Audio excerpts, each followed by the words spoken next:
Well, I think that madness is the most restrained expression for what is happening here in Brussels. While the whole world press is writing that a war mafia operated in Ukraine, a corrupt state power system. Meanwhile, the President of the European Commission, Mrs. von der Leyen, now wants to send 100 billion euros to Ukraine from the money of the European people. This is simply madness. One would think that in a normal place, payments would be stopped immediately, and there would be an instant financial audit demanding it. I think this is what should be done. Demand an immediate financial audit, stop the payments, and for a war mafia, a corrupt regime, stop the payments coming from European people's money. It should no longer be sent to such a war mafia. So, of course, I will bring up this issue, and it says everything about the state of Brussels democracy that in such a serious matter, even the discussion of the situation is rejected by the European Parliament. Yeah, what I know about this is the following, based on what I heard on the meeting between President Trump and Prime Minister Orban just recently in DC, is that the American president is still absolutely committed to bring forward his peace efforts. He's absolutely committed to try to make peace in Ukraine, and we Hungarians are absolutely committed to support his plans and efforts. I don't know about the exact 28 or how many points. I have no idea about that. What I know is that the Americans are still working on bringing peace back to the central part of Europe. And when it comes to Budapest, what I understood both from the American and the Russian counterparts, that they try to prepare a summit which brings an outcome which can be completed by an agreement which can bring peace back to Central Europe. And there's one thing around which there is no question, which is the venue. So we're ready to host the summit whenever the participants are ready.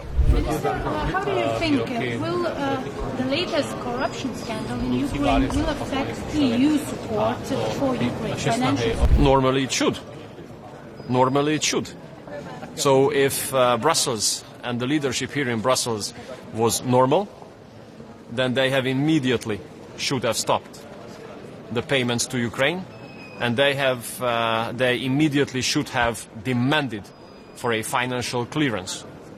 We have to know what for the money of the European taxpayers was spent in Ukraine.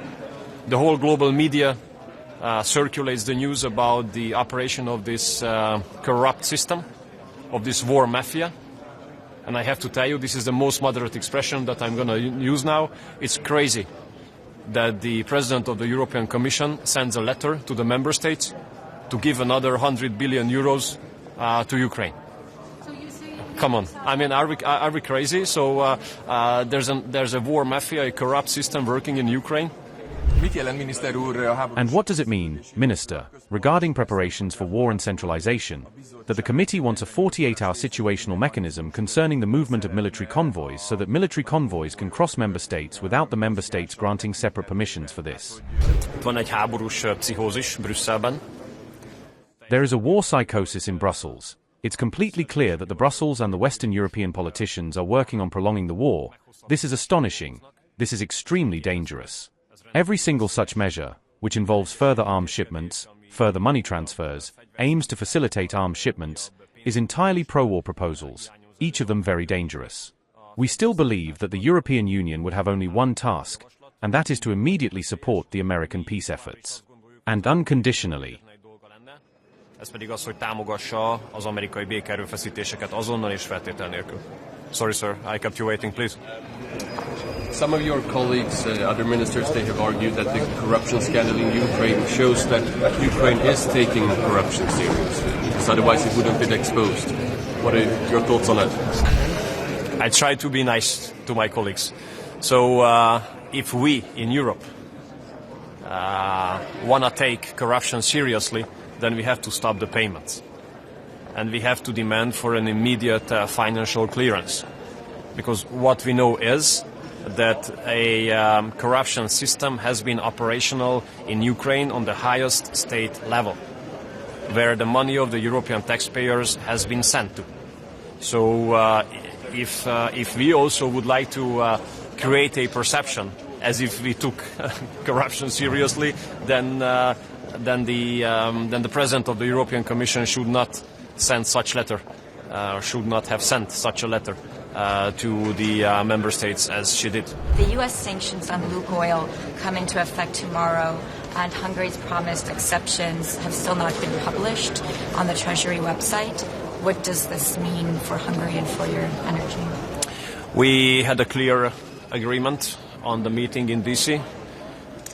I mean, an agreement between the President and the Prime Minister. And the technical preparation of the implementation of this agreement has been going on. So you can absolutely be sure that we can continue to ensure the safe supplies of Hungary in an unchanged form. But do you have a timeline for that? Do you know when? Yeah. Minister, are you already, Czech Radio, are you already in touch with upcoming government, Czech government of Andrej Babiš and trying to get their support for stopping the money for Ukraine?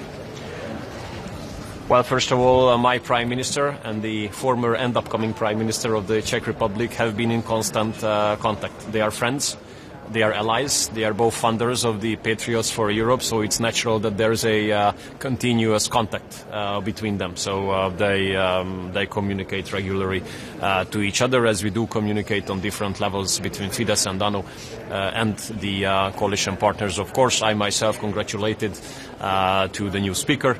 I myself congratulated to some of the new members of the parliament. And actually, we don't have to ask for support to our position here, because we understand that the upcoming Czech government is going to represent Czech national interest in a very determined way.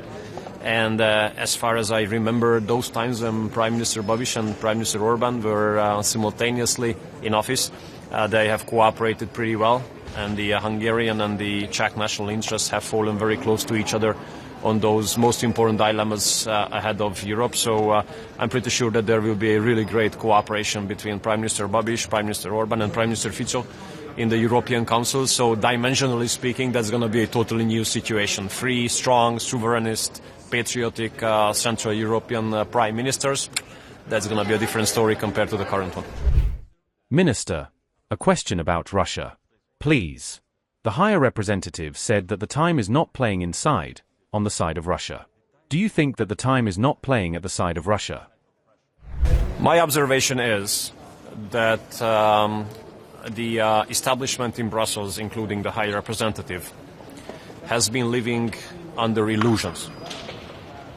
They are living under illusions, especially when it comes to the war in Ukraine. The war has been going on for almost 4 years now, and Russia has been occupying more and more Ukrainian territories.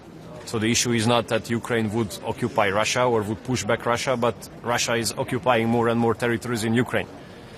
Plus, the sanctions have not pushed the Russian economy on its knees. So I think saying that the time is on the side of Ukraine is an illusion.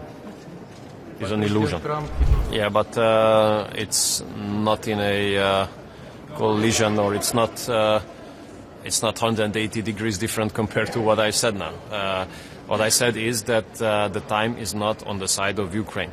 It is an illusion to say that the time is on the side of Ukraine. I just only said this.